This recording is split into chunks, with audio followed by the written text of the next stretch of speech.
நான் சட்டமன்றத்தில் பேசும்போது அந்த அந்த இந்த கடைசியாக லாஸ்ட்டு சட்டமன்றத்தில் வரும்போது அந்த பேசும்போது சொன்னேன், இந்த பிரம்மாண்டமான புதிய சட்டமன்ற வளாகத்தில் 5 முறை தமிழக முதல்வராக இருந்த நம் கலைஞருக்கு முழு உருவச்சிலை வைக்க வேண்டும்னு அன்றைக்கி நான் பேசினேன். அது இன்றைக்கு நிறைவேறி இருப்பது எனக்கு ரொம்ப பெருமையான ஒரு விஷயமா இருக்கு. ஏன்னா நாம் ஆசைப்படுறது வேற, நம்ம ஒன்று சொல்கிறோம் அது நடந்துருச்சுங்கிறது பெரிய ஒரு விஷயம். இப்போ கூட சில பேர் என்ன சொல்கிறாங்க, இவன் சபிச்சிட்டான். நான் சபிக்கலை.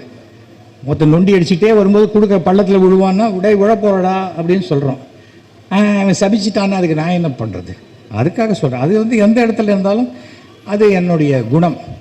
நான் இது நான் வேலு அவர்கிட்டே சொன்னேன், இந்த கலைஞர் நூற்றாண்டு விழா ஃபங்க்ஷன் நடக்கும்போது எனக்கு ஏதாவது நான் ஒரு நாள் திடீர்னு நானே உங்கள் மேடையில் பேசிட்டு போகிறேன் பாருங்கள் அப்படின்னு.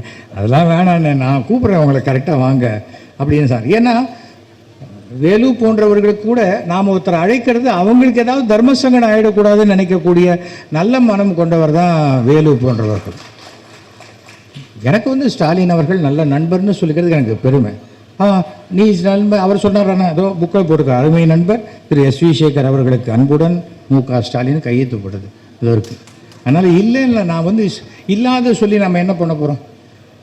நான் ஃபோட்டோவை பெருசாக மாட்டி டேக்ஸ் கட்ட மாட்டேன்னு சொல்ல போகிறேன். அதெல்லாம் ஒன்றும் கிடையாது.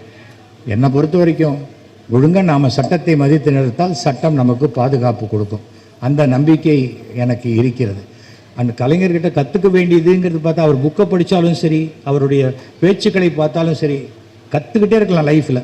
ஒருத்தன் எப்படி தைரியத்துடன், துணிச்சலுடன், தன்னம்பிக்கையுடன் எதிரிகளை எதிர்கொள்வது எப்படிங்கிறது கலைஞர்கிட்ட கற்றுக்க வேண்டிய ஒரு முக்கியமான ஒரு விஷயம். ஒரு கலைஞனாக இன்றைக்கி இந்தியாவிலேயே மிகப்பெரிய கலைஞர்னா அவர் ஒருத்தர் தான், வேறு யாருமே கிடையாது. அப்படிப்பட்ட கலைஞரை பற்றி பேசக்கூடிய வாய்ப்பு எனக்கு கிடைச்சது. நான் மிகவும் பெருமை அடைகிறேன். இந்த மாதிரி வாய்ப்பு எல்லாருக்கும் அவ்வளோ சுலபத்தில் கிடைக்காது.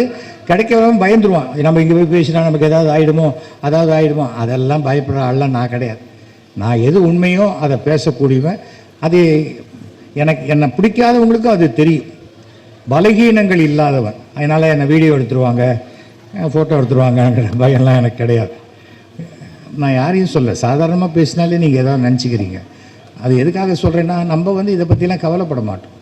நான் இந்த தேர்தலுக்கு முன்னாடியும் நான் கண்டிப்பாக சொன்னேன், மத்தியில் மோடி அவர்கள் வருவார், இங்கே 0 தான் வரும் அப்படின்னு. அதான் வந்திருக்கு. ஏனென்றால் உழைப்பு இருக்கணும். நம்ம வெற்றி பெறணும் பொது வாழ்க்கையில்னா மக்கள்கிட்ட போகணும். அடித்தட்டு மக்கள் வரைக்கும் நம்ம போய் சேரணும். சேரலைன்னா ஏசி ரூமில் உட்காந்துக்கிட்டு இருந்தால் மேக்ஸிமம் ஃபைனான்ஸ் கம்பெனி தான் நடத்த முடியும். அதை நம்ம தெரிஞ்சுக்கணும். அதுக்காக சொல்கிறேன். நான் யாரையும் குறிப்பிட்டெல்லாம் பேசலை. அந்த மாதிரி இந்த மேடையில் இப்படி பேசுறது சரியாக இருக்காது. அதனால் மீண்டும் மீண்டும் என்னுடைய நன்றியையும், என்னை அழைத்து பாராட்டியதற்கு என்னுடைய, ஏன்னா ரொம்ப வருஷமாக இருக்குது, எங்கேயாவது ரெக்கார்ட் ஆகணும். இது பாருங்கள், கிட்டத்தட்ட 21 கேமரா வந்திருக்கு. நாளைக்கு இன்னி ராத்திரிலேருந்து ஆரம்பிச்சிருவாங்க. ஆனால் தலைப்பு என்ன வேணால் கொடுப்பாங்க, அதை நான் ஒன்றும் கேட்கவே முடியாது. அவங்க கொடுக்குற தலைப்புக்கும் உள்ள கண்டென்ட்டுக்கும் சம்மந்தம் இருக்காது. ஆனால் ஃப்ரெண்ட்ஸ், உங்கள் எல்லாருக்கும் ஒரு ரெக்வஸ்ட் பண்ணுறேன். 9841023545 இதான் என் நம்பர். யாராவது இந்த ரா ஃபுட்டேஜை மட்டும் எனக்கு கொஞ்சம் அனுப்பிச்சி வைங்க, உங்கள் எம்பளம் போடாமல்.